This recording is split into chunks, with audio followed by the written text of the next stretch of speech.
Pagi itu, sinar matahari menembus tirai jendela kamar yang mewah. Ratna, seorang wanita karir yang sukses mewarisi perusahaan tekstil almarhum ayahnya, sedang mematut diri di depan cermin. "Mas, ayo dong, kamu jadi antar aku ke arisan kan?" tanya Ratna pada suaminya, Doni. Doni, pria berwajah tampan yang selama ini hidup dari kucuran dana Ratna, menggeliat malas di kasur king size mereka. "Harus banget ya, Yang. Aku mau main golf sama teman-teman." "Sekali ini saja, Mas. Teman-temanku mau lihat suamiku.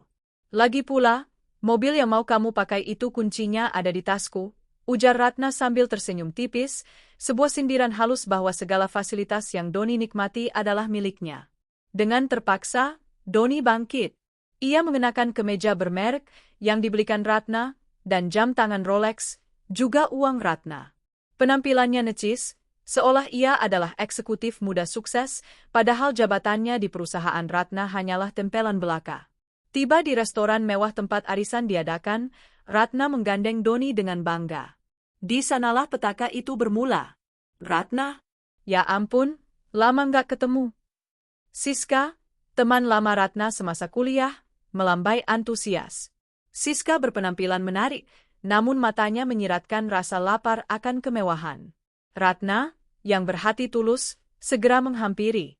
"Kenalkan, ini suamiku, Doni," kata Ratna. Doni tersenyum, tebar pesona. "Halo, saya Doni." Mata Siska berbinar menatap Doni. Ia melihat jam tangan mahal dan kunci mobil Eropa di meja. "Wah, Ratna, suamimu gagah sekali. Pengusaha juga?" "Iya, dia bantu-bantu handle bisnisku," jawab Ratna merendah, menutupi fakta bahwa Doni tidak bisa kerja. Siska, yang licik, memanfaatkan momen saat Ratna ke toilet. Ia mendekati Doni. "Mas Doni, boleh minta nomor HP-nya? Siapa tahu ada bisnis yang bisa kita kerjasamakan. Saya juga main di properti kecil-kecilan." Doni, yang haus pujian dan validasi, dengan senang hati memberikan nomornya. "Tentu, boleh." Siang itu berakhir dengan tawa renyah, namun di balik itu, sebuah benih pengkhianatan telah ditanam. Sebulan berlalu sejak pertemuan di acara arisan itu. Awalnya, kehidupan rumah tangga Ratna berjalan seperti biasa, sibuk, mewah, namun terasa sedikit hampa. Namun, ada pola baru yang mulai terbentuk, sebuah pola yang perlahan mengikis privasi rumah mewahnya. Siska, teman lama yang dulu hanya sesekali menyapa lewat pesan singkat, kini seolah menjadi bayang-bayang yang selalu hadir di kediaman Ratna. Semuanya dimulai dengan kunjungan-kunjungan kecil yang tampak tidak berbahaya. Sore itu, langit Jakarta tampak mendung. Ratna baru saja pulang dari kantor, tubuhnya lelah setelah rapat maraton membahas ekspor kain ke Eropa. Saat mobilnya memasuki halaman rumah yang luas, ia melihat sebuah city car mungil berwarna merah terparkir canggung di sebelah pilar garasi. "Ada tamu, Pak?" tanya Ratna pada satpam rumahnya. "Ada Ibu Siska, Bu. Katanya kebetulan lewat dan mau numpang sholat asyar sebentar," jawab satpam dengan sopan. Ratna mengangguk, sedikit heran namun tetap berpikir positif. Ia melangkah masuk ke dalam rumah. Aroma parfum yang tajam namun manis, wangi melati bercampur vanila, langsung menyergap indera penciumannya begitu ia membuka pintu ruang tamu. Itu bukan parfumnya, dan jelas bukan parfum Doni. Di ruang tamu, Siska sedang duduk santai di sofa kulit impor Italia milik Ratna. Ia tidak sedang sholat seperti alasannya pada satpam. Wanita itu sedang memegang majalah desain interior, kakinya disilangkan dengan anggun, seolah-olah ia adalah nyonya rumah di sana. "Loh, Siska? Udah lama?" sapa Ratna, berusaha menutupi rasa herannya dengan senyuman ramah. Siska melonjak kaget, meletakkan majalah itu dengan terburu-buru. Ratna? Ya ampun, maaf ya aku lancang masuk. Tadi aku kebetulan lewat sini habis meeting sama klien properti, terus kebelet pipis banget. Sekalian numpang ngadem, di luar panas banget biarpun mendung." "Enggak apa-apa kok, santai aja. Anggap rumah sendiri," jawab Ratna basa-basi. Ia meletakkan tas kerjanya di meja konsol. "Kamu mau minum apa? Biar aku minta Mbak buatkan." "Enggak usah repot-repot, Rat. Tapi kalau ada jus jeruk segar boleh juga sih," Siska tertawa kecil, matanya melirik ke arah tangga putar yang megah di tengah ruangan. Suami kamu mana, Erate? Belum pulang kerja? Pertanyaan itu terdengar wajar, namun entah mengapa ada nada antusiasme yang tertahan di sana. Mas Doni ada di atas mungkin, lagi istirahat. Dia jarang ke kantor kalau nggak ada meeting penting, jawab Ratna jujur. Tepat saat itu, suara langkah kaki terdengar menuruni tangga. Doni muncul. Penampilannya berbeda dari biasanya jika di rumah. Biasanya Doni hanya mengenakan kaos oblong lusuh dan celana pendek. Namun sore ini, ia mengenakan polo shirt yang pas badan, rambutnya tersisir rapi dengan sedikit gel, dan wajahnya tampak segar sehabis mandi.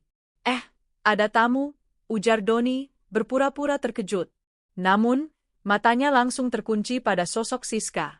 Halo Mas Doni, sapa Siska dengan suara yang dibuat sedikit lebih lembut dan manja dibanding saat bicara dengan Ratna. Maaf ya Mas, ganggu waktu istirahatnya. Nggak ganggu kok. Kebetulan aku baru selesai baca-baca berita saham, bohong Doni. Ratna tahu betul suaminya baru bangun tidur siang atau main game, tapi ia diam saja, enggan mempermalukan suami di depan teman. Ratna kemudian pamit sebentar ke dapur untuk meminta asisten rumah tangga menyiapkan minuman dan camilan. Ia meninggalkan Doni dan Siska berdua di ruang tamu. Jarak dari dapur ke ruang tamu cukup jauh di rumah seluas itu, sehingga Ratna tidak bisa mendengar apa yang mereka bicarakan. Di ruang tamu, suasana berubah seketika begitu punggung Ratna menghilang di balik lorong. Senyum sopan Doni berubah menjadi senyum nakal. Kamu nekat banget datang ke sini, bisik Doni, mencondongkan tubuhnya sedikit ke arah Siska. Siska tersenyum miring, memainkan ujung rambutnya yang sengaja ia gerai. Kenapa? Kamu nggak suka aku datang? Katanya kangen. SSHH, pelangkan suaramu, desis Doni sambil melirik waspada ke arah lorong dapur. Aku suka banget. Tapi bahaya kalau Ratna curiga. Ratna itu terlalu polos, Mas. Dia sibuk sama uangnya, dia nggak akan perhatiin detail kecil. Buktinya, dia nggak sadar kalau polo shirt yang kamu pakai itu kan hadiah ulang tahun dari aku tahun lalu, yang aku titipin lewat pos seolah-olah dari rekan bisnis, ujar Siska dengan bangga. Doni terkekeh pelan. Iya, dia pikir ini dari klien. Wangi kamu enak banget hari ini. Sengaja. Biar nempel di sofa ini, jadi kamu ingat aku terus kalau lagi duduk di sini sama istrimu. Ratna kembali membawa nampan berisi 3 gelas jus jeruk dan sepiring kue kering. Percakapan rahasia itu terputus seketika. Siska kembali ke posisi duduk yang sopan, dan Doni kembali bersandar dengan gaya berwibawa. Silakan diminum, kata Ratna. Sore itu berlalu dengan obrolan ringan yang didominasi oleh Siska. Ia terus-menerus memuji isi rumah Ratna. Gila ya Erate, gorden ini pasti mahal banget. Sutraya? Terus lukisan itu, aku pernah lihat di galeri, harganya ratusan juta kan? Ratna hanya tersenyum tipis. Biasa aja kok, SIS. Itu investasi. Enak banget ya jadi kamu, Erate. Punya suami ganteng, rumah mewah, usaha lancar. Aku MAH apa atuh, cuma remah-remah rempet, keluh Siska dengan nada merendah yang dibuat-buat, memancing simpati. Kamu juga hebat kok, SIS. Mandiri, hibur Ratna tulus. Doni menimpali dengan cepat, iya, Siska, kamu wanita yang tangguh. Saya salut sama perempuan yang berjuang dari nol seperti kamu. Tatapan Doni pada Siska begitu dalam, seolah-olah Siska adalah pahlawan, sementara Ratna yang mewarisi kekayaan hanyalah orang yang beruntung. Sejak sore itu, frekuensi kedatangan Siska meningkat drastis. Minggu depannya, Siska datang lagi dengan alasan membawakan puding buatannya. Cobain deh, Erate. Ini resep baru. Mas Doni suka manis enggak? Minggu depannya lagi, ia datang pagi-pagi sekali di hari Sabtu dengan pakaian olahraga ketat. Ada? Jogging yuk di komplekmu. Komplekku lagi banjir nih, becek. Nggak apa-apa kan aku numpang lari di sini. Tentu saja Ratna yang sedang sibuk mengecek laporan keuangan bulanan menolak halus. Aduh, maaf ya SIS, aku lagi deadline laporan. Kamu lari aja sendiri nggak apa-apa kok. Ya, padahal biar sehat pareng. Ya udah deh, aku lari sendiri. Mas Doni nggak lari pagi, pancing Siska. Doni yang sedang menyeruput kopi di teras langsung menyahut, kebetulan saya mau cari keringat. Boleh juga tuh. Dan pergilah mereka berdua, jogging mengelilingi komplek elit itu. Tetangga yang melihat mungkin mengira mereka pasangan suami istri yang serasi. Ratna, yang percaya penuh pada suaminya dan temannya, hanya melambaikan tangan dari jendela ruang kerjanya, tersenyum melihat keakraban mereka tanpa curiga sedikitpun bahwa di setiap tikungan jalan sepi, tangan mereka saling bersentuhan, dan tawa mereka bukan tawa pertemanan biasa. Puncak dari kewajaran yang mulai tidak wajar itu terjadi sebulan kemudian. Ratna harus pergi ke Surabaya selama 3 hari untuk meninjau pabrik baru. Doni beralasan sakit perut sehingga tidak bisa ikut menemani. Ratna yang cemas menyiapkan segala obat dan makanan sebelum berangkat. Kamu jaga diri ya, Mas. Kalau ada apa-apa telepon aku atau panggil Pak Ujang, pesan Ratna sambil mencium kening suaminya yang terbaring lemas di kasur, akting yang sempurna. Iya, sayang. Hati-hati di jalannya, jawab Doni lemah. Namun, begitu mobil Ratna keluar dari gerbang dan menuju bandara, sakit perut, Doni sembuh seketika. Ia langsung menyambar ponselnya. Istriku udah berangkat, rumah kosong. Satpam cuma di pos depan. Pesan terkirim. 1 jam kemudian, mobil Siska sudah terparkir di garasi dalam agar tidak terlihat dari jalan. Siska masuk dengan membawa tas besar. Bukan tas kerja, tapi tas berisi baju ganti. Ia mengenakan dress pendek yang sangat provokatif. Mas Don, panggilnya manja di ruang tengah. Doni menyambutnya dengan pelukan erat, mengangkat tubuh mungil Siska dan memutarnya. Akhirnya, rasanya sesak napas harus pura-pura terus. Rumah ini besar banget ya kalau sepi. Serasa milik kita berdua, gumam Siska, matanya menatap liar ke sekeliling kemewahan yang bukan miliknya. Anggap saja rumah kita, bisik Doni. Mereka menghabiskan waktu dengan menonton film di home theater pribadi Ratna, memakan camilan mahal milik Ratna, dan berenang di kolam renang pribadi. Siska bahkan berani masuk ke kamar utama, kamar suci pernikahan Ratna dan Doni. Siska berdiri di depan meja rias Ratna. Ia mengambil sebotol parfum Chanel edisi terbatas milik Ratna, menyemprotkannya ke lehernya sendiri. Ia membuka laci perhiasan, mencoba-coba anting berlian, dan berkaca. Cocok enggak, Mas? Tanyanya sambil mematut diri. Doni yang duduk di tepi ranjang menatapnya lapar. Lebih cocok di kamu daripada di Ratna. Ratna terlalu kaku buat barang-barang seksi kayak gitu. Makanya, nikahin aku dong, Mas. Biar aku bisa pakai ini tiap hari secara sah. Renget Siska. Sabar, sayang. Sabar. Aku lagi pelajarin gimana caranya mindahin aset-aset ini. Ratna itu pintar, pengacaranya banyak. Kita harus main cantik. Jangan sampai kita cerai tapi aku nggak dapat apa-apa. Kamu nggak mau kan hidup susah sama aku? Amit-amit, aku mau kita kaya raya, Mas. Hari itu, di atas ranjang king size dengan spray sutra milik Ratna, sebuah pengkhianatan besar terjadi. Batas antara teman dan musuh dalam selimut telah lenyap sepenuhnya. Siska bukan lagi sekadar tamu tak diundang. Ia adalah parasit yang mulai menggerogoti inangnya dari dalam. 3 hari kemudian, Ratna pulang. Ia menemukan rumahnya rapi, namun ada hal-hal kecil yang janggal. Posisi bantal sofa yang berubah. Botol parfumnya yang berpindah tempat dari sisi kiri ke sisi kanan meja rias. Dan sehelai rambut panjang berwarna coklat kemerahan di lantai kamar mandi, padahal rambut Ratna hitam legam. Mas, ada yang datang waktu aku pergi? Tanya Ratna sambil memungut helai rambut itu. Doni yang sedang menonton TV sedikit tegang, namun ia sudah menyiapkan jawaban. Oh, itu, kemarin Mbak Inah, pembantu, kayaknya bawa anaknya bersih-bersih di sini. Mungkin rambut dia.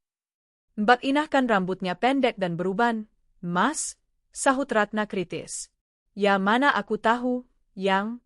Mungkin teman kamu si Siska mampir sebentar ngantar makanan pas aku sakit. Aku lupa. Kepala aku pusing banget kemarin. Doni memasang wajah kesakitan lagi, senjata ampuhnya untuk membuat Ratna berhenti bertanya.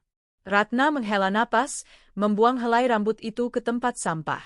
Hatinya merasakan getaran aneh, sebuah intuisi istri yang mulai berbisik. Namun, Rasa cintanya pada Doni dan kepercayaannya pada Siska masih terlalu tebal menutupi mata batinnya. Ia memilih untuk percaya bahwa suaminya setia dan temannya adalah orang baik. Tanpa Ratna sadari, tamu tak diundang, itu kini bukan hanya berkunjung ke rumah fisiknya, tapi sudah menetap secara permanen di hati suaminya, merencanakan kehancuran rumah tangga Ratna perlahan namun pasti. Setahun berlalu sejak kunjungan pertama Siska. Hubungan terlarang antara Doni dan Siska telah berkembang menjadi candu yang berbahaya. Kucing-kucingan yang awalnya memberikan sensasi adrenalin kini berubah menjadi rutinitas yang menuntut kepastian. Siska tidak lagi puas hanya menjadi teman yang sesekali diselundupkan ke rumah mewah saat Ratna pergi.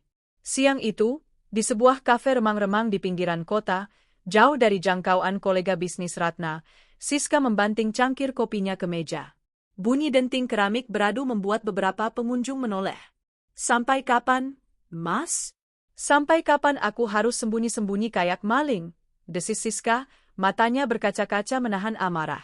"Kamu janji mau ninggalin dia. Tapi nyatanya, kamu makin mesra sama dia di Instagram." Doni menghela napas panjang, memijat pelipisnya. Ia baru saja mencuri waktu dari jam kantornya di perusahaan Ratna. "Siska, sayang, kamu kan tahu situasinya nggak gampang. Kalau aku minta cerai sekarang, aku keluar tanpa membawa apa-apa." Perjanjian pranikah itu mencekik leherku.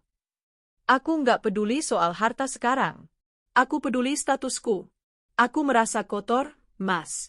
Tiap kali kamu pulang ke pelukan dia, aku di sini sendirian, ngebayangin kalian berdua."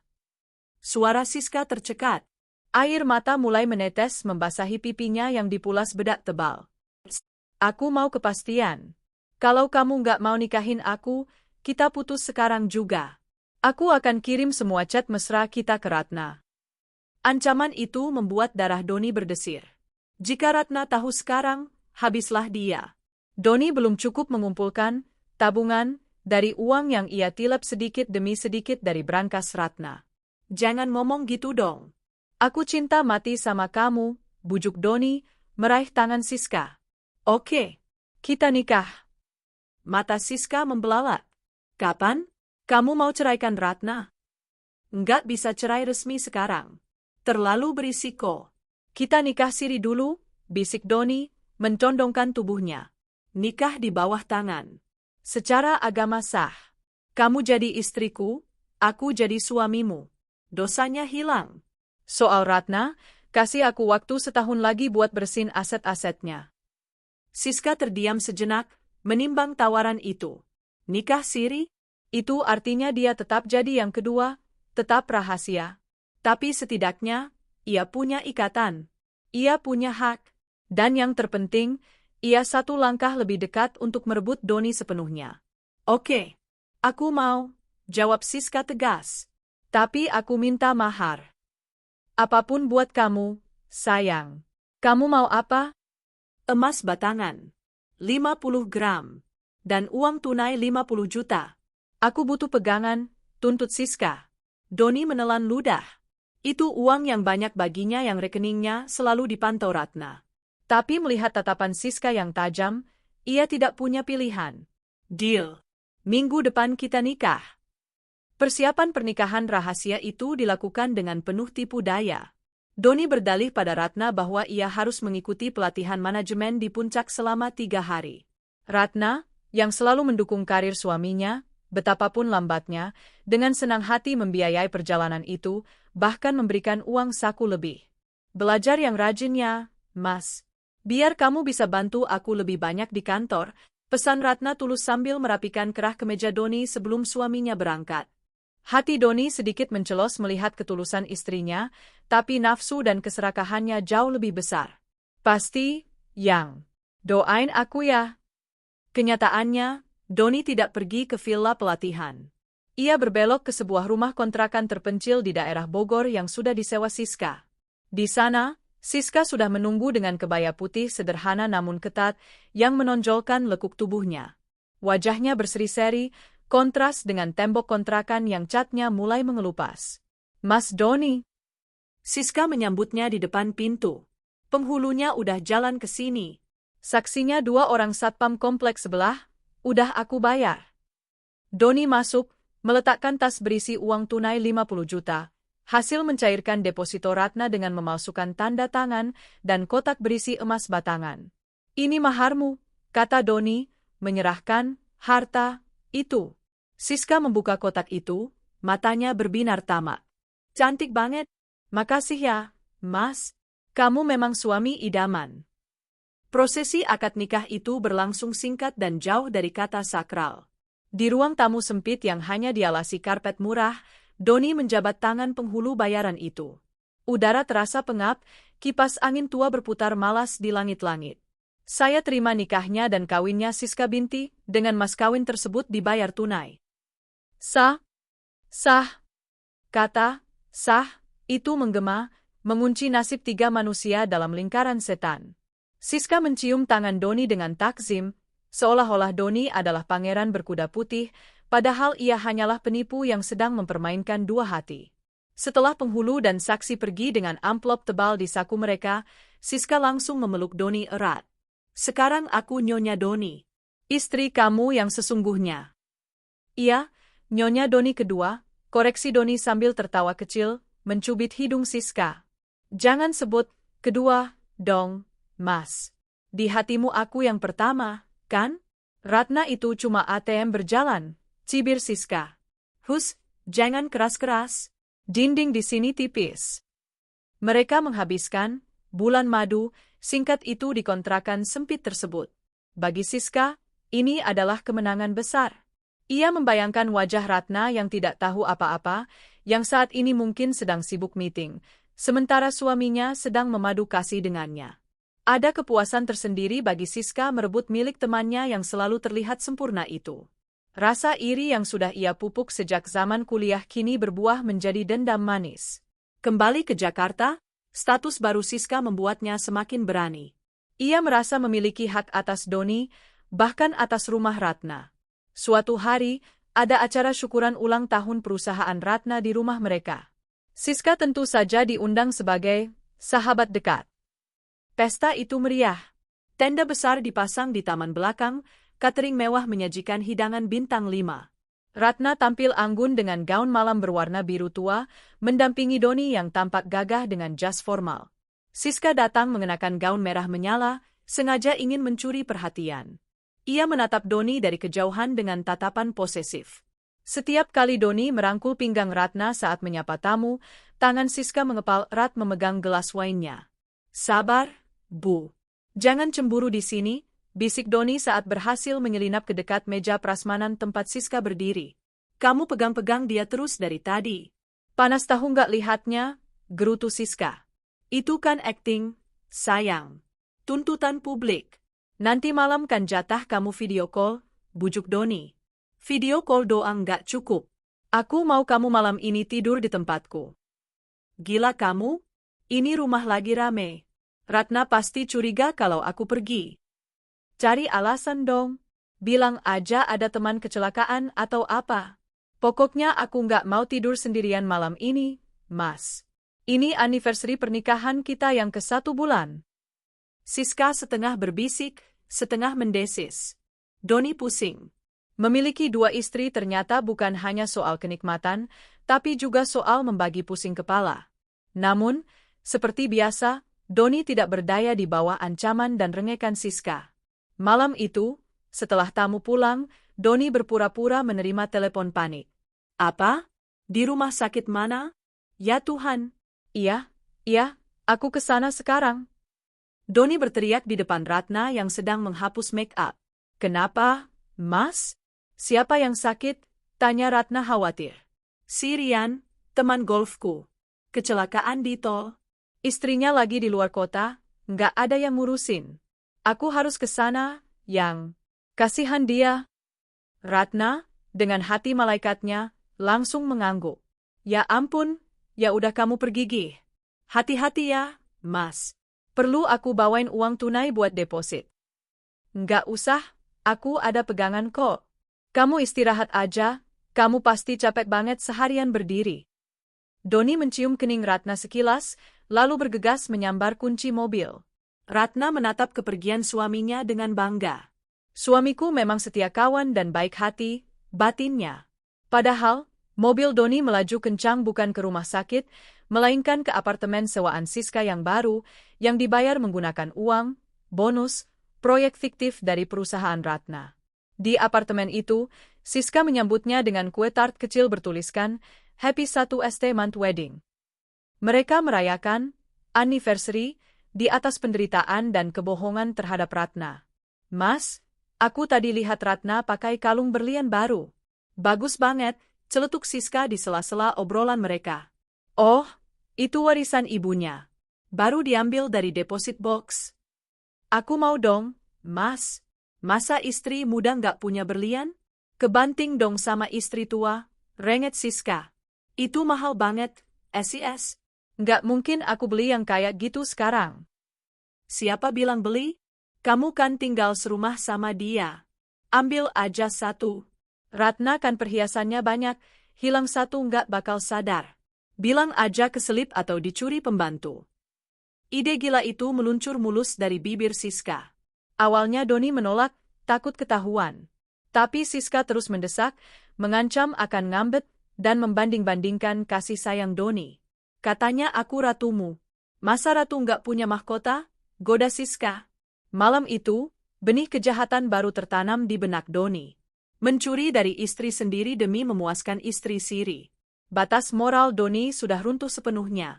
Pernikahan siri ini bukan lagi sekadar pelampiasan nafsu, tapi sudah menjadi persekutuan jahat untuk menggerogoti hidup Ratna sampai ke tulang-tulangnya.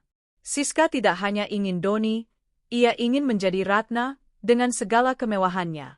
Dan Doni, si boneka tampan yang lemah, siap melakukan apa saja asal egonya terpuaskan.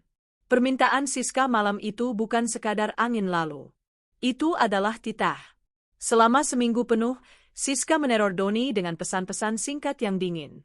Tanpa kata cinta, hanya emoji mahkota dan jam pasir. Artinya jelas, waktumu hampir habis. Pagi itu, kesempatan yang ditunggu Doni, atau lebih tepatnya, kesempatan yang terpaksa ia ambil, akhirnya datang. Ratna sedang terburu-buru. Ia bangun kesiangan karena lembur semalam dan ada pertemuan penting dengan investor dari Jepang pukul 9 pagi. Mas, aku berangkat dulu ya. Sarapannya udah disiapin bak di meja, seru Ratna sambil memasang anting mutiara sederhana dengan tergesa-gesa. Iya, hati-hati, Yang. Nanti malam jadi gala dinner kan? Tanya Doni dari balik selimut, pura-pura masih mengantuk. Jadi, jangan lupa, pakai jas biru dongker yang baru aku belikan. Nanti jam 7 kita jalan, jawab Ratna, lalu suara hak tinggi sepatunya menjauh, diikuti suara mobil yang menderu meninggalkan halaman. Rumah sunyi. Jantung Doni berdegup kencang, bukan karena sisa adrenalin bangun tidur, tapi karena rencana jahat yang harus ia eksekusi. Ia bangkit, memastikan tidak ada asisten rumah tangga di lantai atas. Dengan langkah mengendap-endap seperti pencuri di rumahnya sendiri, ia masuk ke walk-in closet Ratna. Ruangan itu luas, beraroma lavender, dan dipenuhi barang-barang mewah. Di sudut ruangan, terdapat sebuah brankas besi tertanam di dinding, tersembunyi di balik lukisan abstrak. Doni tahu kodenya. Bukan karena Ratna memberitahunya, tapi karena ia pernah mengintip dari pantulan cermin saat Ratna membukanya bulan lalu. Tanggal lahir almarhum ayahnya, batin Doni. Jari-jarinya yang gemetar menekan tombol digital. Beep, beep, beep. Kunci brankas berbunyi klik. Pintu besi itu terbuka perlahan. Di dalamnya, tumpukan sertifikat tanah, emas batangan, dan kotak-kotak perhiasan tersusun rapi. Mata Doni langsung tertuju pada sebuah kotak beludru berwarna biru tua. Kotak itu berisi set perhiasan berlian pusaka keluarga Ratna. Satu set yang terdiri dari kalung, gelang, dan cincin. Desainnya klasik, bertahtakan berlian Eropa yang kilaunya bisa menyilaukan mata siapa saja yang memandang. Doni mengambil kotak itu. Tangannya terasa berat, seolah dosa yang ia pikul punya masa fisik. Ia membukanya. Cahaya lampu ruangan memantul pada puluhan butir berlian itu. Indah. Sangat indah. Dan sangat mahal. Maafin aku, Ratna, bisiknya pelan, mencoba membohongi nuraninya sendiri. Ini cuma sementara. Nanti kalau aku sukses main saham, aku belikan yang lebih bagus. Ia menutup kotak itu, memasukkannya ke dalam saku celana olahraganya, lalu menutup kembali brankas dan merapikan lukisan. Semuanya tampak seperti semula. Tapi, atmosfer rumah itu telah berubah. Ada aura pengkhianatan yang kental tertinggal di udara. Siang harinya, di parkiran basement sebuah mall yang sepi, transaksi haram itu terjadi. Doni tidak berani menemui Siska di tempat terbuka. Siska masuk ke dalam mobil Doni dengan wajah cemberut. Lama banget sih. Aku udah nunggu setengah jam. Macet, sayang. Jangan marah dong. Nih, Doni menyerahkan kotak beludru biru itu. Ekspresi Siska berubah drastis. Dari cemberut menjadi terbelalak. Ia menyambar kotak itu seperti anak kecil melihat permen. Saat ia membukanya, ia menahan napas. Ya Tuhan? Desis Siska. Matanya berkaca-kaca, bukan karena terharu, tapi karena keserakahan yang terpuaskan. Ini asli kan, Mas? Aslilah. Itu koleksi terbaik Ratna. Warisan ibunya, jawab Doni dengan nada bangga yang aneh, seolah ia yang membelinya. Siska segera mengeluarkan kalung itu dan memakainya. Ia melihat pantulan dirinya di kaca spion tengah mobil. Ia memutar-mutar lehernya, mengagumi bagaimana berlian itu bersinar di kulitnya. Gila, aku kelihatan kayak nyonya besar, gumam Siska. Ia merasa naik kelas seketika. Makasih ya, suamiku. Kamu emang paling ngerti aku. Siska mencium pipi Doni berulang kali. Tapi ingat, Sis, Doni memperingatkan dengan wajah serius. Jangan dipakai sembarangan. Apalagi kalau ada teman-teman Ratna. Bisa gawat kalau ketahuan. Iya, bawel. Aku cuma mau pakai di depan cermin, atau pas kita jalan keluar kota. Tenang aja, aku pinter jaga rahasia. Siska tersenyum licik. Dalam hatinya, ia tidak berniat menyembunyikan ini selamanya. Ia ingin dunia tahu. Malam harinya, suasana di rumah Ratna berubah tegang. Ratna baru saja pulang dari salon, rambutnya disanggul modern. Gaun malam berbahan sutra warna champagne membalut tubuhnya dengan sempurna. Ia tampak sangat elegan. Mas, kamu udah siap? Teriak Ratna dari kamar mandi. Udah, Yang. Tinggal pakai dasi, sahut Doni dari kamar tidur. Ia sedang berjuang mengikat dasinya dengan tangan yang masih sedikit gemetar sisa kejadian tadi pagi. Ia berusaha bersikap normal. Ratna keluar dari kamar mandi, duduk di depan meja rias. Bantuin aku ambil perhiasan dong, Mas. Aku mau pakai set berlian yang dari Mama. Malam ini kan acara besar, banyak kolega senior Papa datang. Aku harus tampil maksimal. Darah Doni berdesir hebat. Mampus, batinnya. Yang mana ya, Yang? Tanya Doni pura-pura bodoh, padahal ia tahu persis yang mana. Itu loh, yang kotak biru tua di brankas. Tolong ambilin ya, sekalian bukain. Kukuku masih basah nih kuteksnya. Doni berjalan kaku menuju walk-in closet. Ia membuka lukisan, menekan kode brankas. Ia sengaja berlama-lama, mengulur waktu, otaknya berputar mencari skenario terbaik. Mas? Kok lama? Panggil Ratna. Sebentar, Yang. Ini kok nggak ada ya? Teriak Doni, suaranya dibuat separuh mungkin. Ratna langsung berdiri. Apa? Nggak ada gimana? Ia menyusul Doni ke walk-in closet. Doni berdiri di depan brankas yang terbuka, menunjuk ke rak yang kosong, tempat kotak itu seharusnya berada. Loh? Kok kosong? Wajah Ratna memucat. Ia menyingkirkan Doni, lalu tangannya mengobrak-abrik isi brankas. Sertifikat ada, emas batangan ada, perhiasan lain ada. Tapi kotak biru itu lenyap. Enggak mungkin. Enggak mungkin. Ratna mulai panik. Napasnya memburu. Aku taruh di sini, Mas. Bulan lalu aku pakai pas kondangan keponakan. Doni memegang bahu Ratna, memasang wajah prihatin yang sudah ia latih. Coba ingat-ingat lagi, Yang. Jangan panik dulu. Siapa tahu kamu lupa naruh? Mungkin di laci meja rias? Atau di tas pesta yang kemarin? Enggak, Mas. Aku nggak pernah ceroboh soal barang Mama. Aku selalu balikin ke sini. Ratna membongkar semua laci di brankas, mengeluarkan isinya sampai berantakan ke lantai. Ya Tuhan, itu satu-satunya kenangan Mama. Air mata Ratna mulai menetes. Ia terduduk lemas di lantai walk-in closet di antara tumpukan dokumen. Doni berlutut di sebelahnya, memeluknya. Esra, tenang dulu. Kita cari pelan-pelan ya. Mungkin kamu bawa ke ban buat dibersihin terus lupa diambil. Nggak pernah, Mas. Aku nggak pernah ke ban bulan ini. Ratna menatap Doni dengan mata basah. Apa ada maling? Tapi kok cuma satu kotak yang hilang? Emas batangan masih utuh. Uang tunai masih ada. Doni menelan ludah. Ini bagian tersulit. Ia harus mengalihkan kecurigaan. Nah, itu dia anehnya. Kalau maling, pasti diambil semua. Ini kayaknya, maaf ya Yang, kayaknya kamu yang lupa. Kamu kan akhir-akhir ini sibuk banget. Pikiran kamu bercabang antara pabrik baru sama urusan rumah. Mungkin kamu pindahin tempatnya pas lagi ngelindur atau pas buru-buru, terus lupa. Masa sih aku pikun? Ratna mulai meragukan ingatannya sendiri. Gaslighting Doni mulai bekerja. Bukan pikun, sayang. Cuma overwhelmed. Cat. Wajar kok manusia lupa, hibur Doni lembut, namun beracun. Udahlah, jangan nangis. Nanti make up kamu luntur. Kita cari lagi besok ya? Sekarang kita berangkat dulu. Nggak enak kalau telat. Tapi Mas, pakai yang mutiara aja. Itu juga bagus kok. Lebih klasik. Nanti aku bantu cari sampai ketemu. Kalau perlu kita lapor polisi kalau emang beneran hilang. Tapi aku yakin pasti cuma keselip. Kata, lapor polisi, membuat Doni sendiri merinding, tapi ia harus mengucapkannya agar terdengar meyakinkan.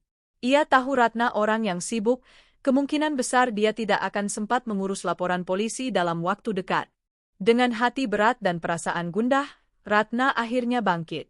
Ia menghapus air matanya, memperbaiki riasannya yang sedikit rusak. Semangat pestanya hilang sudah. Ia mengenakan kalung mutiara, namun lehernya terasa kosong. Malam itu di pesta, Ratna tersenyum kepada setiap tamu, namun matanya kosong. Pikirannya melayang pada kotak biru itu. Sementara Doni, berdiri di sampingnya dengan gelas wine di tangan, tampak gagah dan setia mendampingi istri yang sedang sedih. Tidak ada yang tahu, di balik senyum tampan itu, ada monster yang sedang tertawa. Di tempat lain, di sebuah kontrakan sempit, Siska sedang melakukan video call dengan ibunya di kampung. Lihat nih, Bu. Doni belikan aku kalung berlian, pamer Siska, mendekatkan lehernya ke kamera ponsel. Walah enduk, apik tenan. Itu asli? Tanya ibunya takjub. Asli dong, Bu. Suamiku kan kaya raya. Nanti kalau aku pulang kampung, aku bawain oleh-oleh banyak. Ibu doain aja Doni makin sayang sama aku. Siska tertawa lepas, memutar lagu dangdut kencang-kencang, menari sendirian di depan cermin dengan kalung curian yang berkilauan. Ia tidak peduli bahwa di balik kilau berlian itu, ada air mata seorang istri yang hancur karena dikhianati oleh dua orang terdekatnya. Siska merasa dia pemenangnya malam ini. Kebohongan, serapat apapun ditutup, pasti akan tercium baunya. Dan siang itu, aroma busuk pengkhianatan tercium begitu menyengat hingga menyesakkan dada Ratna. Semuanya berawal dari sebuah sakit kepala hebat yang tak kunjung reda. Di kantor, Ratna mencoba fokus pada presentasi laporan bulanan, namun bayang-bayang tentang perhiasan ibunya yang hilang terus menghantui pikirannya. Ada perasaan tidak enak yang mengganjal di ulu hati, sebuah firasat buruk yang tidak bisa ia jelaskan. Bu Ratna, ibu pucat sekali. Sebaiknya ibu pulang saja istirahat, saran sekretarisnya dengan cemas. Ratna akhirnya menyerah. Baiklah, saya pulang dulu. Tolong kamu handle meeting sore ini ya. Pukul 2 siang, mobil Ratna meluncur membelah jalanan Jakarta yang lengang. Ia tidak memberi kabar pada Doni bahwa ia akan pulang cepat. Ia hanya ingin segera.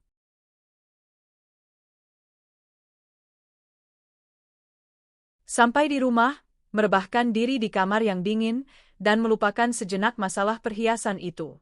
Namun, takdir berkata lain. Saat gerbang otomatis rumahnya terbuka, kening Ratna berkerut.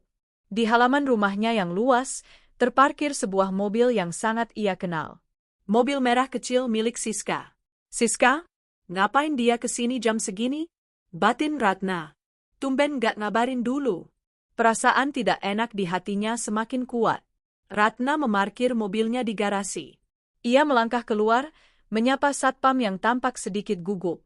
"Pak, Ibu Siska datang?" tanya Ratna. Iya Bu. Baru saja. Katanya mau ambil titipan Bapak, jawab satpam itu terbata-bata. "Titipan?" Ratna mengernyit. "Titipan apa?" "Wah, saya kurang tahu, Bu. Bapak tadi pesan kalau Ibu Siska datang, langsung disuruh masuk saja." Ratna mengangguk pelan, namun langkah kakinya terasa berat saat menuju pintu utama. Rumah itu tampak sunyi. Tidak ada suara asisten rumah tangga yang biasanya sibuk bersih-bersih di jam segini. "Mbak Inah? Mbak Sumi?" panggil Ratna pelan saat masuk ke ruang tamu. Tidak ada jawaban. Ratna berjalan ke dapur. Kosong. Di meja makan, terdapat secari kertas bertuliskan tulisan tangan Doni. "Mbak Inah, Mbak Sumi, saya suruh belanja bulanan ke supermarket yang jauh biar sekalian stok banyak." Darah Ratna berdesir. Doni sengaja mengosongkan rumah. Tiba-tiba, terdengar suara tawa dari lantai atas. Tawa seorang wanita yang renyah dan manja, disusul suara tawa berat seorang pria. Suara itu berasal dari ruang keluarga, tepat di depan kamar utama mereka. Ratna melepas sepatu hak tingginya agar langkahnya tidak terdengar. Dengan jantung yang berdegup kencang seolah mau meledak, ia menaiki tangga marmer itu satu persatu. Tangannya mencengkeram pegangan tangga dengan erat untuk menahan tubuhnya yang mulai gemetar. Semakin dekat ke lantai atas, suara percakapan itu semakin jelas. Pintu ruang keluarga sedikit terbuka, menyisakan celah sekitar 10 cm. Cukup untuk suara keluar, dan cukup untuk mata mengintip. "Sayang, jangan di situ ah." "Geli." Suara Siska terdengar manja, disusul suara kecupan. "Biarin. Mumpung nenek sihir itu lagi kerja cari duit buat kita," sahut Doni. Suaranya penuh dengan nada merendahkan yang belum pernah Ratna dengar sebelumnya. Langkah Ratna terhenti di anak tangga terakhir. "Nenek sihir?" Itukah panggilan Doni untuknya di belakang punggungnya? Ratna memberanikan diri mendekat ke pintu. Ia menahan napas. Apa yang ia lihat dan dengar selanjutnya adalah mimpi buruk yang menjadi kenyataan. "Mas, cincin ini agak longgar dikit di jari manis aku, tapi bagus banget kilaunya. Teman-temanku arisan pasti bakal mati iri kalau lihat mahar kita ini," ucap Siska dengan nada bangga. Ratna mengintip dari celah pintu. Pemandangan di dalamnya membuat dunianya runtuh seketika. Di sofa bludru tempat Ratna biasa bersantai membaca buku, Siska sedang duduk di pangkuan Doni. Posisi mereka sangat intim, tidak pantas dilakukan oleh sepasang teman. Siska mengenakan dress yang sangat minim. Namun bukan itu yang membuat mata Ratna memanas. Di leher Siska, melingkar untaian kalung berlian ibunya. Kalung yang hilang itu. Di pergelangan tangan Siska, gelang berlian pasangannya berkilauan. Dan di jari manis Siska, cincin berlian mata biru yang sangat berharga bagi Ratna, kini terpasang di sana. "Cantik banget kamu pakai itu, Yang." Jauh lebih cantik daripada pas dipakai Ratna. Di leher dia, berlian itu kelihatan kusam. "Di leher kamu, bersinar," puji Doni sambil membelai rambut Siska. "Iyalah, aku kan muda, seksi. Ratna kan sibuk kerja, mukanya boros," cibir Siska sambil tertawa cekikikan. "Tapi Mas, kamu yakin dia nggak bakal curiga? Dia kan nyariin terus tuh barang." "Halah, tenang aja. Aku udah cuci otaknya. Aku bilang dia yang lupa naruh. Dia itu gampang dimanipulasi kalau soal ingatan, karena dia terlalu sibuk. Nanti lama-lama dia bakal iflasin dan lupa sendiri," jawab Doni dengan enteng. "Lagian, kalaupun dia tahu, dia nggak bakal berani macam-macam. Dia bucin banget sama aku." Ratna menutup mulutnya dengan tangan, menahan isak tangis yang hendak meledak. Kakinya lemas, rasanya ia ingin jatuh terduduk saat itu juga. Suaminya pria yang ia cintai, yang ia beri tumpangan hidup, yang ia fasilitasi kemewahan, ternyata adalah ular berbisa. Dan Siska, sahabat yang ia percaya, ternyata adalah pencuri yang menusuknya dari belakang. "Mahar? Jadi mereka sudah menikah?" Batin Ratna menjerit. Emosi Ratna bercampur aduk antara sedih, marah, dan jijik. Ingin rasanya ia mendobrak pintu itu sekarang, menjambak rambut Siska, dan menampar Doni. Namun, insting bisnisnya tiba-tiba mengambil alih. Jangan gegabah, Ratna. Kalau kamu labrak sekarang tanpa bukti, mereka bisa mengelat. Doni licin seperti belut. Dengan tangan yang gemetar hebat, Ratna merogoh saku blazernya. Ia mengeluarkan ponsel pintarnya. Dengan sangat hati-hati, ia mengaktifkan mode kamera video. Ia mengarahkan lensa kamera ke celah pintu. Di layar ponselnya, terekam jelas adegan itu. Wajah Doni yang sedang mencium leher Siska. Wajah Siska yang tertawa bahagia sambil memamerkan cincin curian itu. Dan yang paling penting, suara mereka. Kapan kita bisa go public, Mas? Aku capek jadi simpanan, renget Siska dalam rekaman itu. Sabar setahun lagi, sayang. Tunggu aku alihkan sertifikat ruko di Menteng itu ke namaku dulu. Aku lagi rayu Ratna buat tanda tangan surat kuasa dengan alasan pajak. Begitu ruko itu jadi milikku, aku ceraikan dia, kita tendang dia keluar, dan kita hidup bahagia di rumah ini.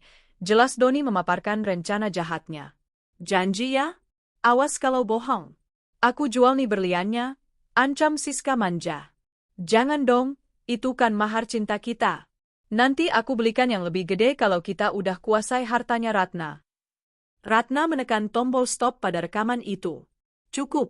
Bukti ini sudah lebih dari cukup untuk mengirim mereka ke neraka dunia. Air mata Ratna mengalir deras tanpa suara. Hatinya hancur berkeping-keping mendengar rencana busuk suaminya. Ternyata selama ini kebaikannya dianggap kebodohan. Cintanya dimanfaatkan untuk mengeruk harta. Ratna mundur perlahan dari pintu. Ia tidak jadi melabrak saat itu juga. Ia butuh strategi. Ia tidak akan membiarkan dirinya terlihat lemah dan histeris di depan mereka. Ia adalah Ratna, CEO perusahaan tekstil, putri tunggal yang dididik untuk menjadi kuat.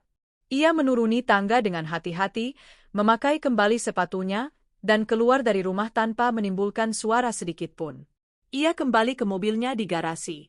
Di dalam mobil, barulah pertahanannya runtuh. Ratna memukul setir mobilnya berkali-kali. Ia menangis meraung-raung, meluapkan rasa sakit yang tak tertahankan. Kurang ajar.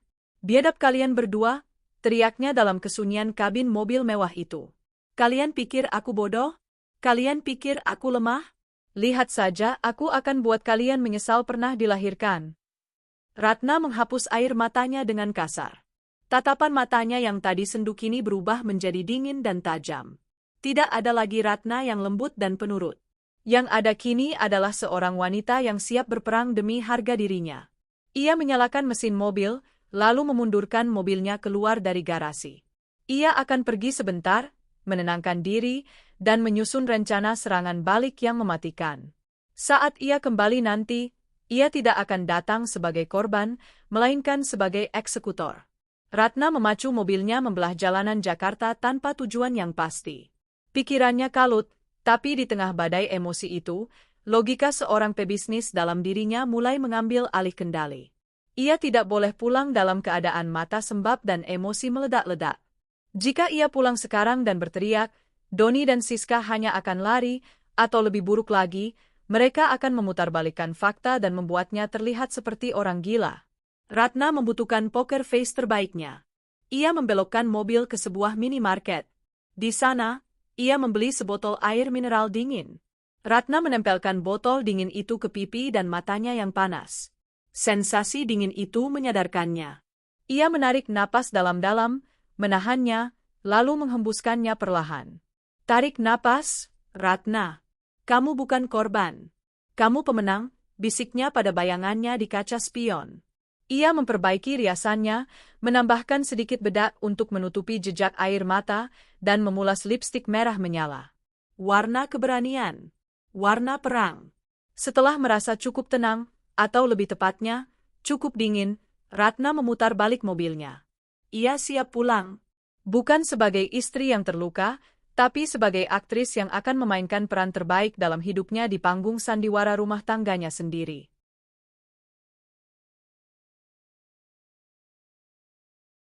Saat mobil Ratna kembali memasuki halaman rumah, Waktu sudah menunjukkan pukul 5 sore. Langit mulai jingga. Mobil Siska masih di sana. Bagus. Tikus-tikus itu masih ada di dalam perangkap. Ratna turun dari mobil. Kali ini, ia tidak mengendap-endap. Ia melangkah dengan pasti, sepatu hak tingginya berbunyi tak-tak-tak berirama di lantai marmer teras. Ia membuka pintu depan dengan kasar, lalu membantingnya sekeras mungkin hingga lampu gantung kristal di foyer sedikit bergetar. Assalamualaikum, teriaknya.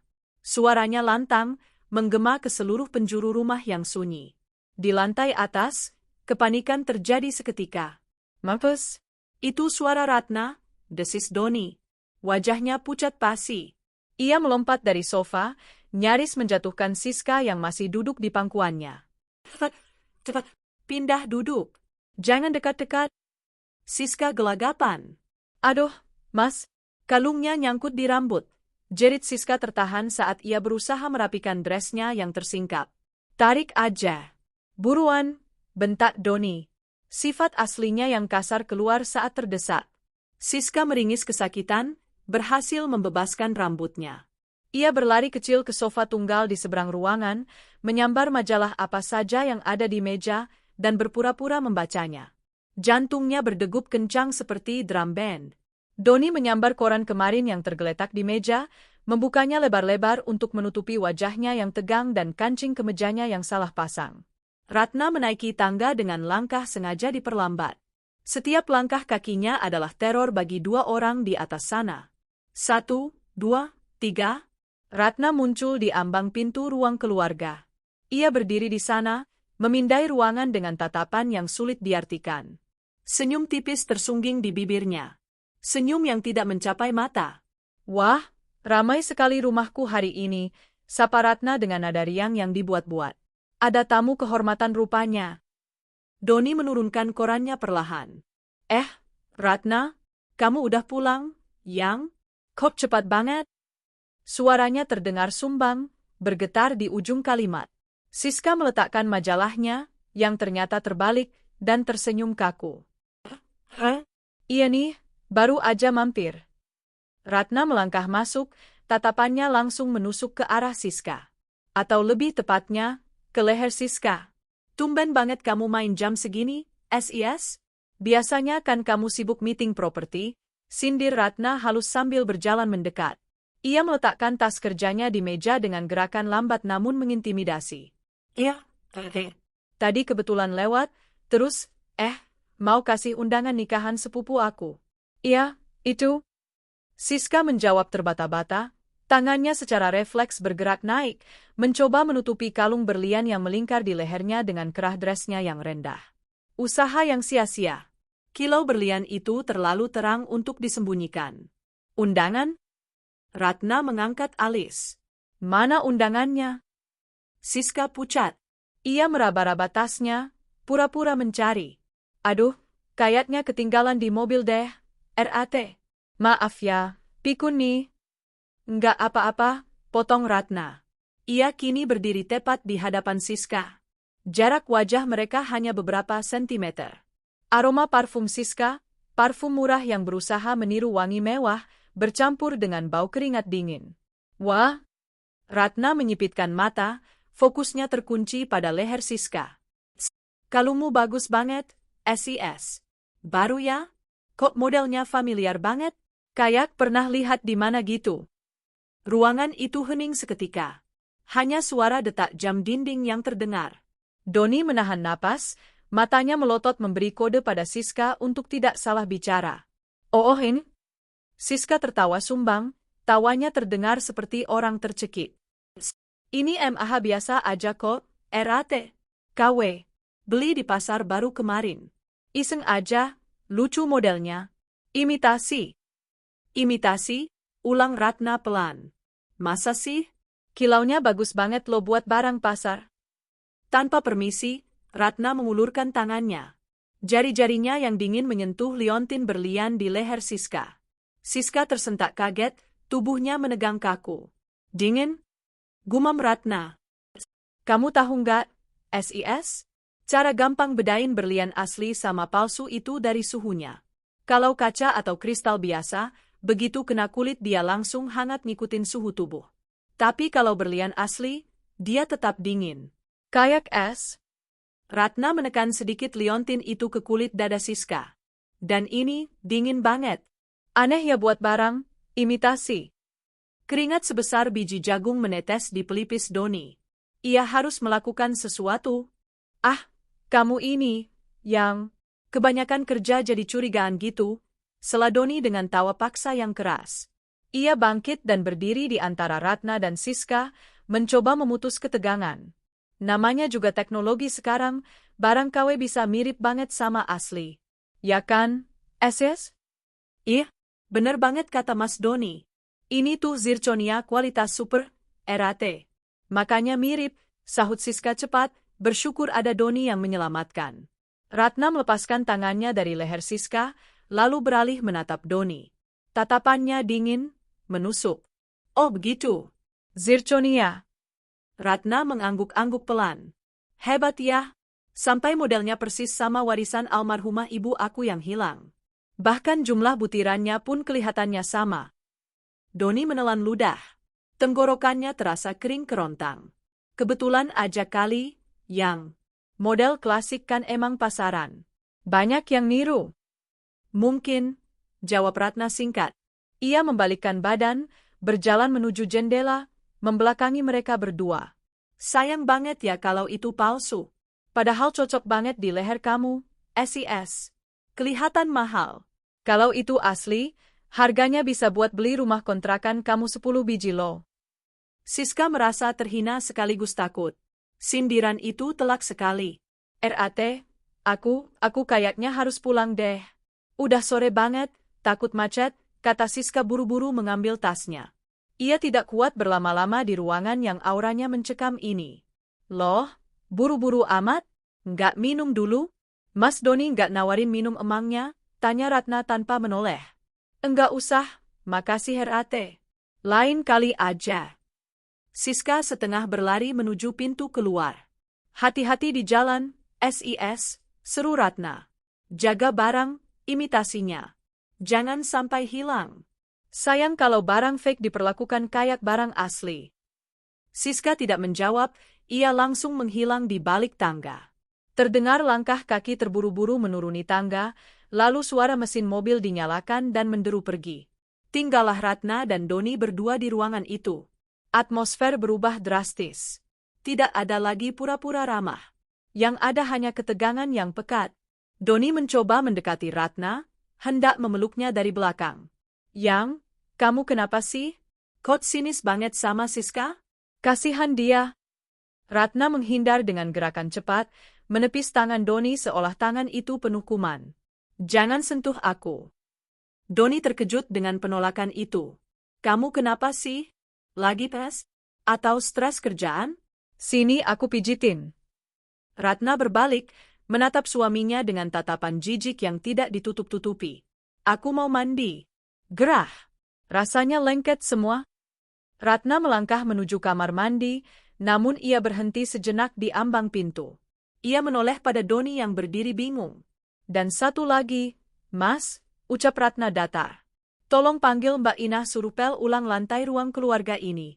Pakai disinfektan kalau perlu. Loh? Kenapa? Kan baru dipel tadi pagi, tanya Doni bingung. Banyak sampah, jawab Ratna singkat. Dan baunya busuk. Aku nggak suka. Tanpa menunggu jawaban Doni, Ratna masuk ke kamar mandi dan membanting pintunya. Blam. Di dalam kamar mandi, di bawah guyuran shower yang deras, Ratna tidak menangis.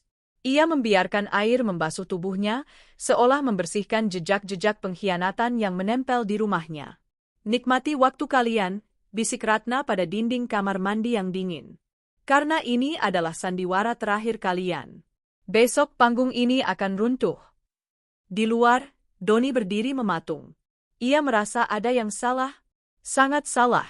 Perasaan tidak enak merayapi punggungnya. Ratna yang ia kenal biasanya penurut dan mudah dibohongi, tapi Ratna yang barusan terasa asing dan berbahaya. Namun, kesombongan Doni menepis rasa takut itu. Ah, paling dia cuma capek, pikirnya.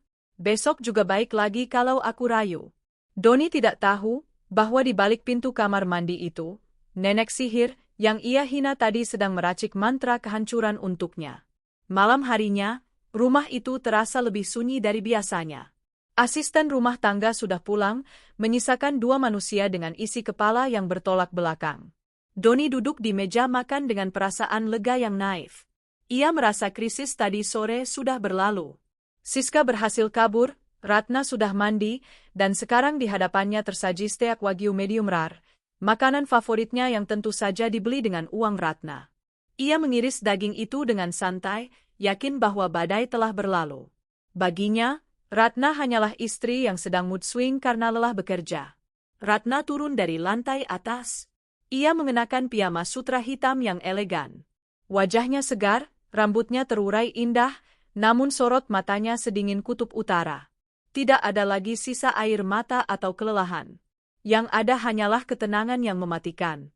Ratna membawa sebuah amplop coklat tebal di tangannya.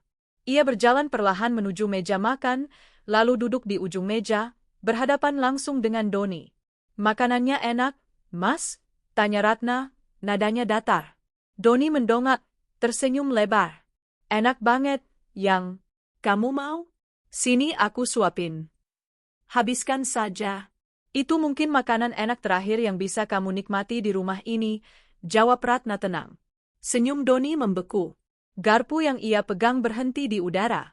"Maksud kamu apa, Yang? Kok ngomongnya gitu?" Ratna meletakkan amplop coklat itu di meja, lalu mendorongnya pelan ke arah Doni. Amplop itu meluncur mulus di atas meja marmer, berhenti tepat di samping piring steak Doni. "Buka," perintah Ratna. Doni menatap amplop itu dengan curiga. Jantungnya mulai berdegup tidak nyaman. "Ini apa? Hadiah? Atau dokumen perusahaan?" "Buka saja. Anggap saja itu oleh-oleh dari kesetiaanmu." Dengan tangan sedikit gemetar, Doni membuka amplop itu. Ia menarik isinya keluar. Detik berikutnya, wajah Doni berubah menjadi seputih kertas. Steak di mulutnya terasa seperti pasir. Foto-foto itu berhamburan di meja. Foto pernikahannya dengan Siska di kontrakan sempit. Foto dia mencium Siska di mobil. Foto Siska memakai kalung berlian Ratna. Dan yang paling parah, screenshot chat mesra mereka yang berisi rencana untuk menguasai harta Ratna. Ratna mengeluarkan ponselnya, menekan tombol play. Suara rekaman tadi sore menggema di ruang makan yang sunyi. "Biarin. Mumpung nenek sihir itu lagi kerja cari duit buat kita? Kapan kita bisa go public, Mas? Aku capek jadi simpanan." "Sabar setahun lagi. Begitu ruko itu jadi milikku, aku ceraikan dia, kita tendang dia keluar." Doni membeku. Dunianya runtuh dalam hitungan detik. Ia tidak bisa bergerak, tidak bisa bernapas. Semua kebohongannya, semua rencana liciknya, telanjang bulat di depan mata Ratna. Ratna mematikan rekaman itu. Hening. Hanya suara napas Doni yang memburu. "1 tahun, Doni," ucap Ratna, suaranya bergetar bukan karena sedih, tapi karena menahan jijik. "1 tahun kamu tidur sama ular itu di rumahku. Kamu makan uangku, kamu pakai mobilku, dan kamu curi perhiasan ibuku untuk pelacur itu." Doni langsung menjatuhkan sendok garpunya. Klang, suara besi beradu piring memecah kesunyian. "Ratna? Ratna, dengar dulu. Itu rekayasa. Itu editan. Siska menjebak aku. Dia pakai dukun, RAT. Aku diguna-guna." Doni mulai meracau, mencari kambing hitam, tipikal pengecut yang tertangkap basah. Ia beringsut turun dari kursi, hendak bersujud di kaki Ratna. "Jangan sentuh aku," bentak Ratna. Ia berdiri, menendang kursi Doni hingga terjengkang. "Jangan kotori lantai ini dengan air mata buayamu." Doni menangis, benar-benar menangis karena ketakutan. "Aku hilaf, Yang. Sumpah demi Tuhan aku hilaf. Aku cuma iseng. Aku nggak cinta sama dia. Cintaku cuma sama kamu." "Cinta?" Ratna tertawa, tawa yang kering dan menyakitkan. "Kamu sebut rencana menendangku keluar dari rumahku sendiri itu cinta? Kamu sebut maling sertifikat ruko itu cinta?" Ratna berjalan mengelilingi Doni yang bersimpuh di lantai seperti pesakitan. Kamu tahu hal yang paling lucu, Mas? Siska pikir kamu kaya. Ratna geleng-geleng kepala, menatap Doni dengan tatapan kasihan. Dia pikir kamu raja minyak. Dia nggak tahu kalau raja yang dia puja itu sebenarnya cuma pengemis berjas mahal. Ratna, tolong jangan ceraikan aku. Aku janji bakal putusin Siska sekarang juga. Aku bakal ambil balik perhiasan itu, mohon Doni, mengatupkan kedua tangannya. Oh, tentu saja kamu akan ambil balik perhiasan itu. Atau aku laporkan kalian berdua ke polisi atas tuduhan pencurian dengan pemberatan. Ancamannya 5 tahun penjara, Doni. Bayangkan, kamu dan Siska reuni di sel tahanan. Romantis, kan? Mendengar kata penjara, Doni semakin gemetar. Jangan lapor polisi, RAT. Tolong, aku balikin. Besok aku balikin. Bagus, tapi itu urusan nanti. Sekarang, ada urusan yang lebih penting. Ratna menepuk tangannya 2 kali. Pintu depan terbuka. 2 orang pria berbadan tegap dengan seragam security masuk. Mereka bukan satpam komplek biasa, melainkan pengawal pribadi yang disewa Ratna sore tadi. Pak, tolong bersihkan sampah ini dari rumah saya, perintah Ratna sambil menunjuk Doni. Doni terbelalak. Ratna, Kamu nggak bisa usir aku. Ini rumah kita. koreksi. Ini rumah saya. Warisan ayah saya. Sertifikat atas nama saya. Kamu cuma penumpang gelap yang sudah habis masa tiketnya, balas Ratna tajam. Koper kamu sudah saya siapkan di teras. Isinya cuma baju-baju yang kamu beli pakai uang kamu sendiri sebelum nikah sama aku. Baju-baju branded, jam tangan Rolex, sepatu Italia, semuanya saya sita. Itu beli pakai uang saya. Ratna, tega kamu. Aku suami kamu. Mantan suami, sebentar lagi. Kedua security itu maju, mencengkeram lengan Doni kiri dan kanan. Doni meronta-ronta. Lepasin. Gue bisa jalan sendiri, teriak Doni, berusaha mempertahankan sisa harga dirinya yang sudah hancur lebur. Tunggu, kata Ratna. Security berhenti. Doni menatap Ratna penuh harap, mengira Ratna berubah pikiran. Kunci mobil, Ratna mengulurkan tangan. Dan dompet. Ratna, masa aku pulang jalan kaki? Dompet juga?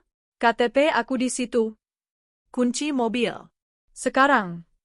Dengan lemas, Doni merogoh saku celananya, menyerahkan kunci mobil BMW yang selama ini ia banggakan di depan teman-temannya.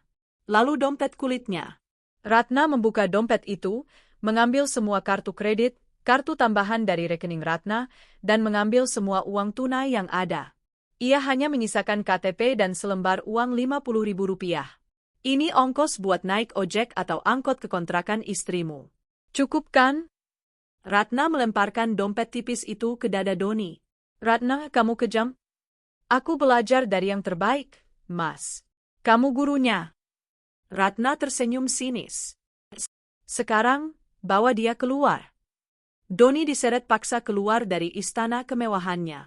Ia meronta, berteriak, memohon, tapi Ratna sudah menutup pintu hatinya rapat-rapat. Di teras, sebuah koper plastik murah, bukan koper Rimowa yang biasa ia pakai, sudah menunggu. Doni dilempar keluar pagar. Koper itu dilemparkan menyusul. Brak! Pagar besi tinggi itu ditutup dan dikunci dari dalam. Doni berdiri di trotoar yang dingin. Ia hanya mengenakan kemeja dan celana bahan, tanpa jas, tanpa mobil, tanpa uang. Langit malam tampak gelap tanpa bintang. Ia melihat ke arah rumah megah itu.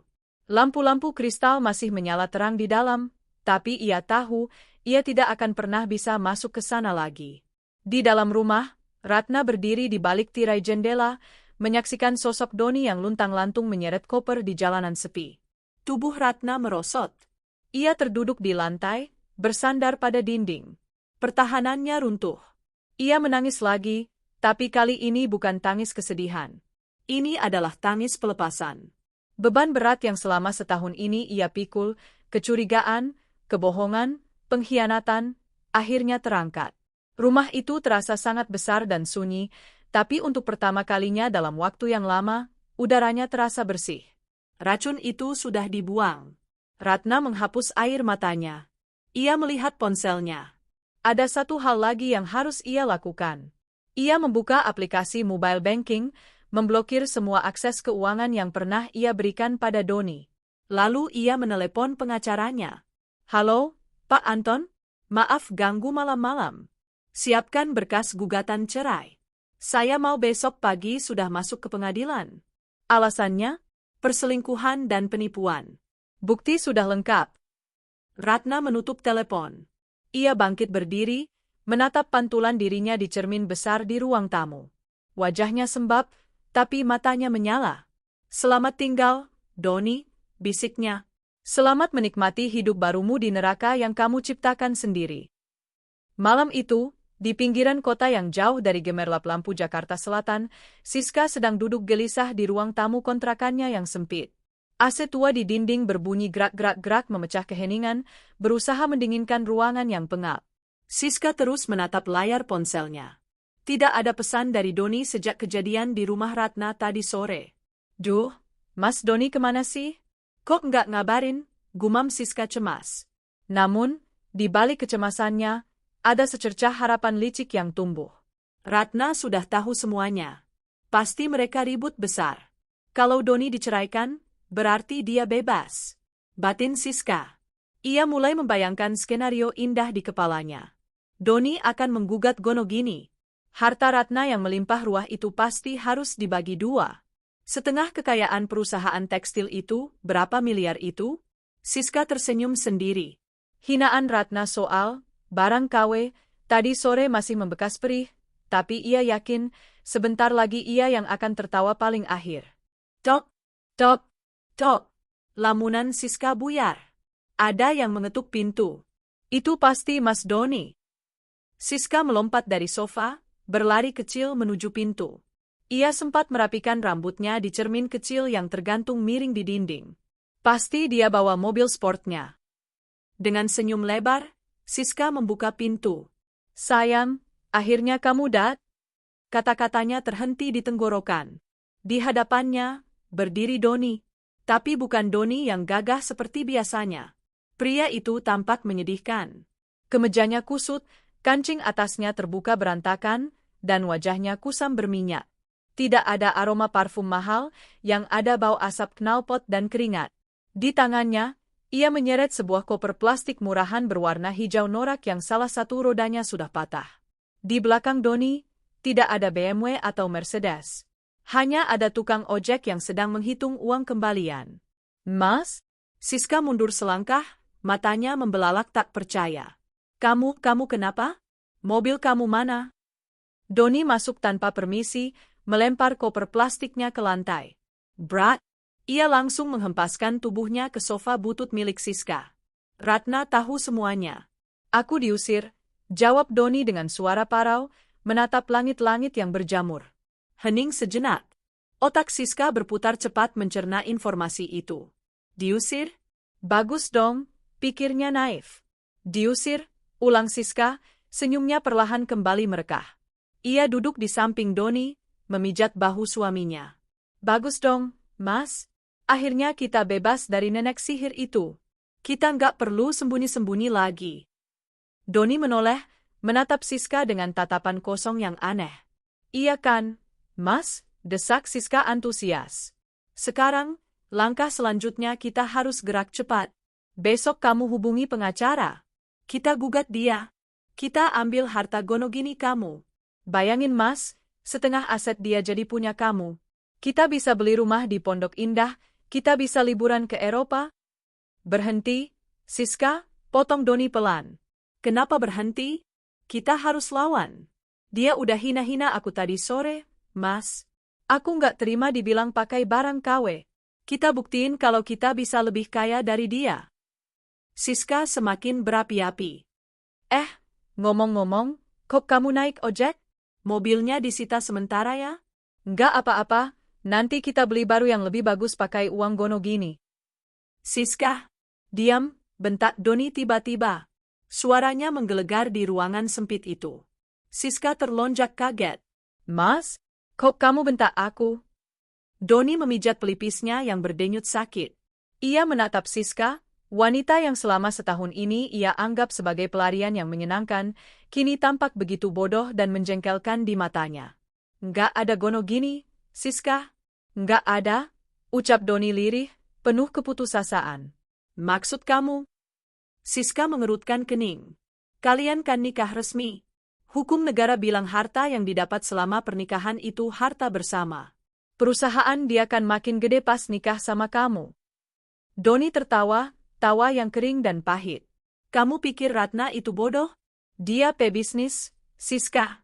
Sebelum kami nikah, almarhum bapaknya maksa aku tanda tangan perjanjian pranikah. Pisah harta. Dunia Siska seakan berhenti berputar. Pisah harta?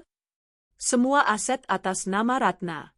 Rumah, mobil, pabrik, tanah, deposito, semuanya punya dia.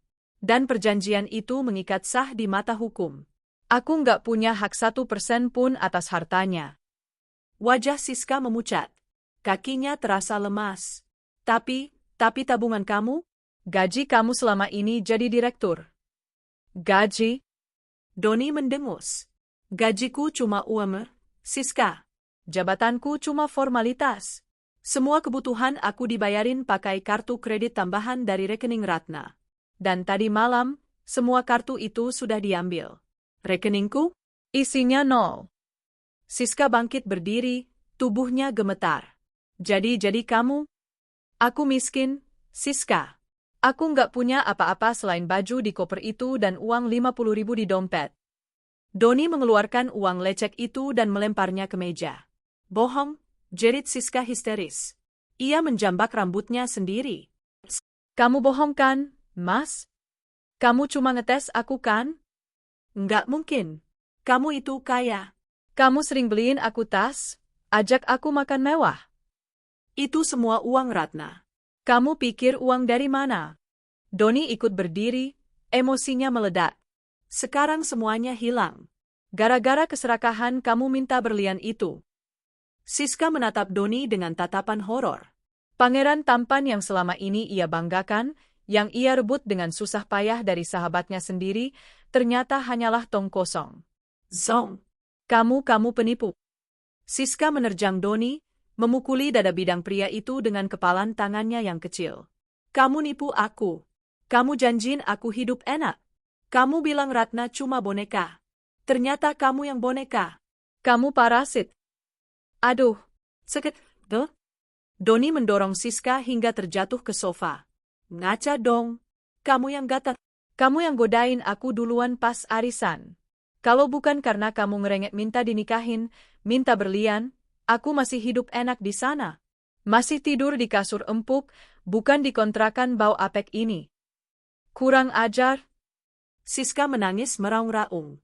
Mimpinya menjadi nyonya besar hancur lebur menjadi debu. Tidak ada rumah mewah, tidak ada mobil sport, tidak ada pelayan. Yang ada hanya suami pengangguran dan masa depan yang suram. Tiba-tiba, Doni teringat sesuatu. Matanya menatap tajam ke leher Siska.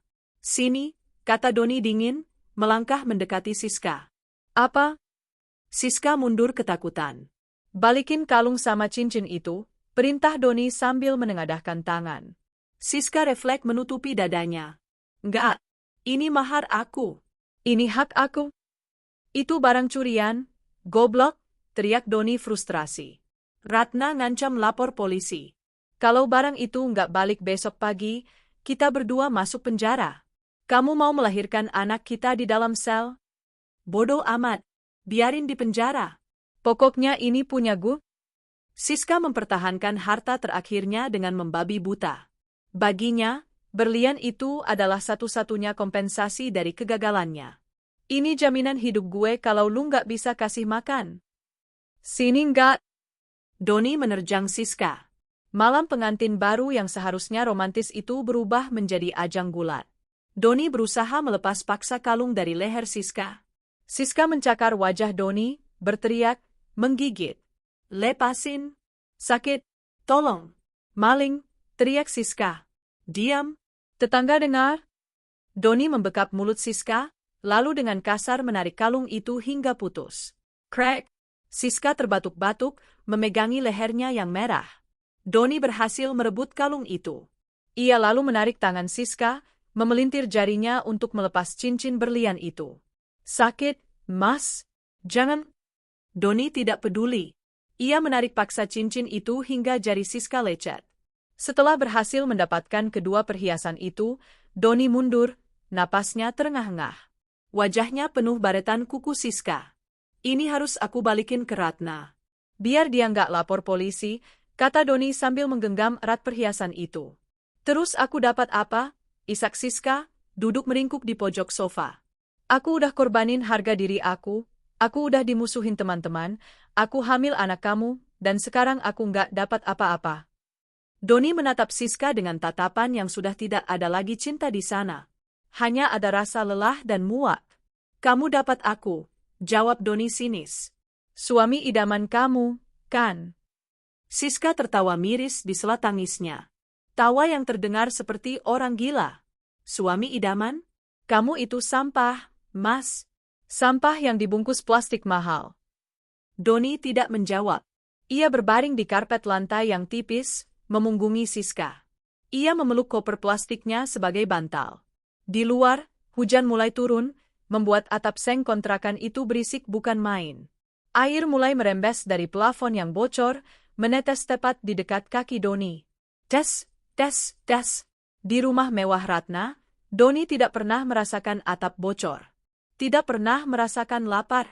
Tidak pernah merasakan takut besok makan apa. Sekarang, ia memiliki semuanya, kebebasan, istri muda yang seksi, dan cinta yang tulus. Tapi rasanya seperti neraka.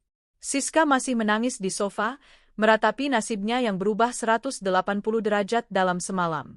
Ia menatap dinding kontrakan yang catnya mengelupas. Tidak ada walk-in closet, tidak ada bathtub, tidak ada pelayan. Malam itu menjadi malam terpanjang bagi mereka berdua. Karma tidak datang perlahan, ia datang seperti tsunami yang menghantam tanpa ampun, menyisakan puing-puing penyesalan yang terlambat. Waktu adalah hakim yang paling adil. Ia tidak pernah memihak, ia hanya berjalan lurus, meninggalkan mereka yang berhenti dan mengangkat mereka yang terus melangkah. 6 bulan telah berlalu sejak malam pengusiran itu. Pagi itu, di lobi Pengadilan Agama Jakarta Selatan, Ratna melangkah keluar dengan ringan. Di tangannya, tergenggam sebuah map berisi akta cerai yang baru saja resmi diterbitkan. Tidak ada air mata, tidak ada drama. Hanya ada senyum tipis yang menyiratkan kelegaan luar biasa, seolah beban ribuan ton baru saja diangkat dari pundaknya. Selamat, Bu Ratna. Akhirnya selesai juga, ucap Pak Anton, pengacaranya, sambil menyalaminya. Terima kasih, Pak. Terima kasih sudah membantu saya melewati ini semua, jawab Ratna tulus. Ratna berjalan menuju mobil Alphard putihnya yang sudah menunggu. Supir pribadinya, yang baru dan jauh lebih profesional, membukakan pintu. Ratna masuk, merasakan hembusan AC yang sejuk dan aroma kulit jok yang mewah. Ia menyandarkan kepalanya, memejamkan mata sejenak. Ke kantor, Bu? Tanya supirnya. Iya, Pak. Langsung ke pabrik di Cikarangnya. Ada meeting ekspansi.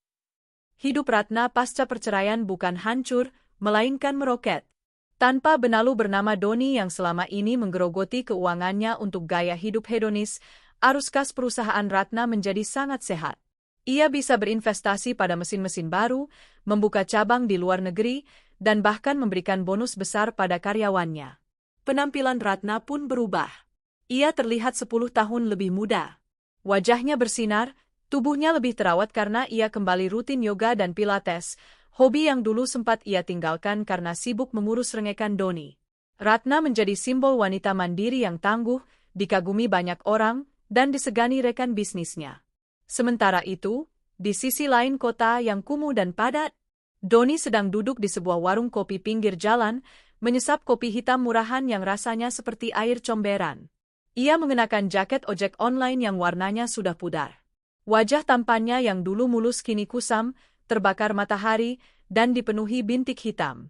Rambutnya yang dulu selalu klimis kini acak-acakan tertutup helm bau apek. Don, bengong aja lu. Narik sana, cicilan motor nunggak tuh, teriak seorang teman sesama ojol. Doni hanya mengangguk lemah. Ia menyalakan aplikasi di ponselnya, ponsel Android layar retak yang ia beli bekas setelah iPhone-nya dijual untuk makan. Hidup Doni hancur lebur. Tidak ada lagi jas Armani, tidak ada lagi steak Wagyu. Yang ada hanya panas, debu, dan macet. Ia harus bekerja dari subuh sampai malam hanya untuk mengumpulkan uang receh.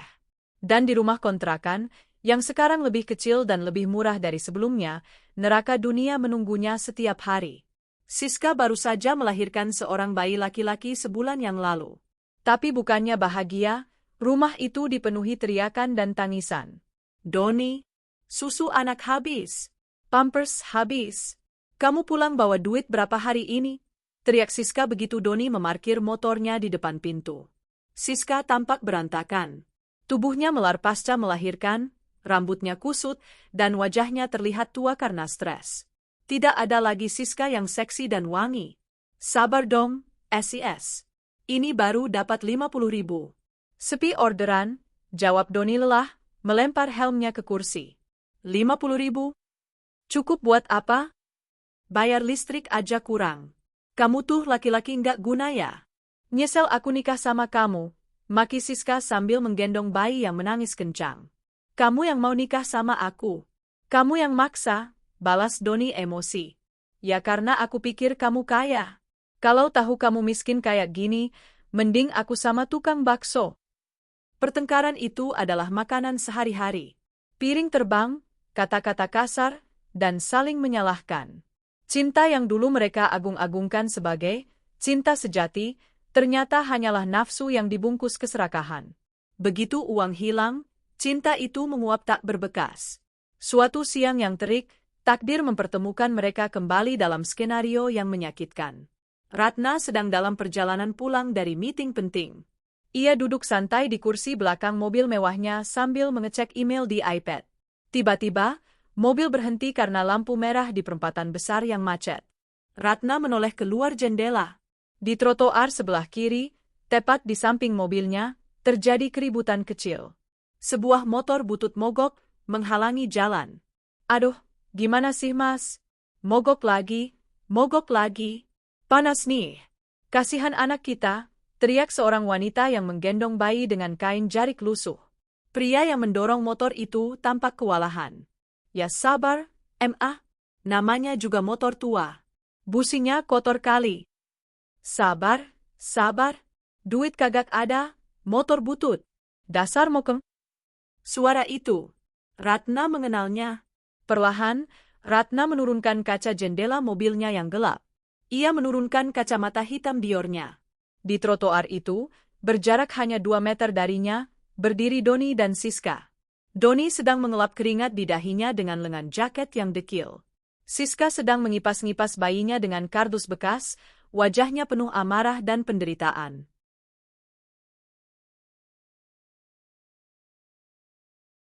Doni menoleh, mungkin merasakan ada yang memperhatikan.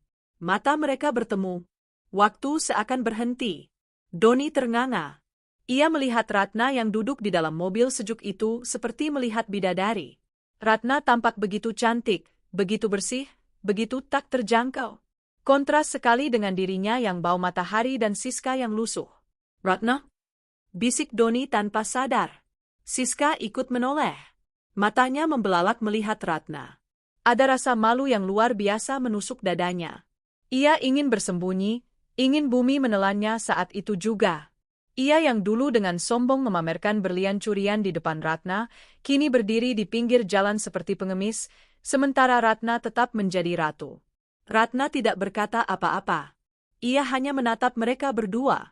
Awalnya ada sedikit rasa iba di matanya, rasa kemanusiaan melihat penderitaan orang lain. Namun, rasa iba itu segera berganti dengan ketegasan. Ini adalah pilihan mereka. Ini adalah jalan yang mereka buat sendiri dengan kebohongan dan pengkhianatan. Ratna tidak punya kewajiban untuk menolong orang yang pernah mencoba menghancurkan hidupnya. Ratna menaikkan kembali kacamata hitamnya. Ia memberikan senyum tipis, bukan senyum mengejek, tapi senyum perpisahan. Goodbye. Lampu lalu lintas berubah menjadi hijau. Jalan, Pak, perintah Ratna tenang. Baik, Bu. Mobil mewah itu melaju perlahan, meninggalkan Doni yang masih mematung dengan mulut terbuka. Asap knalpot tipis menerpa wajah Doni, menyadarkannya dari lamunan. Mas, Malah bengong. dorong lagi, bentak Siska, menyikut lengan Doni. Doni menunduk. Air matanya menetes jatuh ke aspal yang panas. Penyesalan itu datang terlambat, sangat terlambat. Ia telah membuang berlian demi memungut batu kali, dan sekarang batu itu menghimpit hidupnya sampai mati.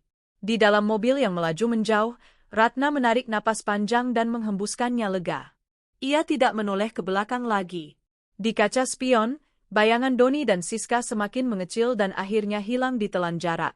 Ratna membuka iPad-nya kembali, melanjutkan pekerjaannya. Ia memiliki perusahaan untuk dipimpin, anak-anak untuk dibesarkan, dan masa depan cerah yang menanti. Hidupnya baru saja dimulai, dan kali ini, ia akan menjalaninya dengan bahagia, tanpa pengkhianat.